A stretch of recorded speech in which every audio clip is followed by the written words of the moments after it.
Simply supported பீமுக்கு reinforcement எப்படி கொடுக்கலான்னு இந்த வீடியோவில் பார்க்கலாம். சிம்பிளி சப்போர்ட்டட் பீம்னா என்னென்னா, பீமோட 2 சைடும் ஃபிக்ஸடாக இருந்துச்சுன்னா அது சிம்பிளி சப்போர்ட்டட் பீமும்.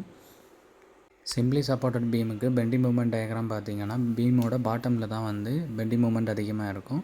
ஸோ பாட்டமில் நம்ம டென்ஷன் ஜோன் அதிகமாக இருக்கிறனால கட்டைல் ராடு யூஸ் பண்ணியிருக்கோம். இது ஒரு சிம்பிளி சப்போர்ட்டட் பீமோட bending moment diagram.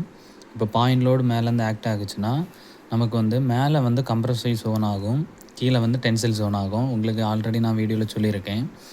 Concrete கியூபோட compressive strength வந்து ரொம்ப அதிகமாக இருக்கும், ஆனால் டென்சைல் ஸ்ட்ரென்த் வந்து ரொம்ப கம்மி. அதனால தான் நம்ம ஸ்டீல் அதில் ப்ரொவைட் பண்ணுவோம். ஸோ டென்ஷன் ஜோன் எங்கே அதிகமாக இருக்கோ அதில் நம்ம நார்மலாக ப்ரொவைட் பண்ணுற ஸ்டீலை விட அதிகமாக ப்ரொவைட் பண்ணுவோம். ஸோ இதை பேஸ் பண்ணி தான் நம்ம வந்து சிம்பிளி சப்போர்ட் பீமுக்கு பாட்டமில் வந்து நம்ம ரெயின்ஃபோர்ஸ்மெண்ட் அதிகமாக கொடுக்குறோம். மேபி நம்ம பாட்டமில் ரெயின்ஃபோர்ஸ்மெண்ட் அதிகமாக கொடுக்கலன்னா டென்சைல் ஜோன் ரொம்ப அதிகமாகி காங்கிரீட் கியூபோட பைண்டிங் வந்து கொலாப்ஸ் ஆகி கிராக் ஆகிறதுக்கு ட்ரை பண்ணும். ஸோ அந்த டைமில் வந்து ரெயின்ஃபோர்ஸ்மெண்ட் கரெக்டாக இல்லைன்னா கண்டிப்பாக அந்த காங்கிரீட் பீமோ ஸ்ட்ரக்சரோ எதுவாக இருந்தாலும் கிராக் ஆகி ஃபெயிலியர் ஆகிறதுக்கு சான்சஸ் இருக்குது. ஸோ நம்ம பெண்டிங் மூமெண்ட், ஷியர் ஃபோர்ஸ், இதெல்லாம் ஷியர் ஃபோர்ஸ் எதுன்னு சொல்லிவிட்டு ரெண்டாவது உங்களுக்கு நான் வீடியோவில் சொல்கிறேன். எதுனாலும் நம்ம வந்து ரெயின்ஃபோர்ஸ்மெண்ட் பண்ணும்போது ப்ராப்பராக bending moment diagram, shear force diagram பார்த்து அதன்படி நம்ம ரெயின்ஃபோர்ஸ்மெண்ட் கொடுத்தா ரொம்ப பெட்டராக இருக்கும்.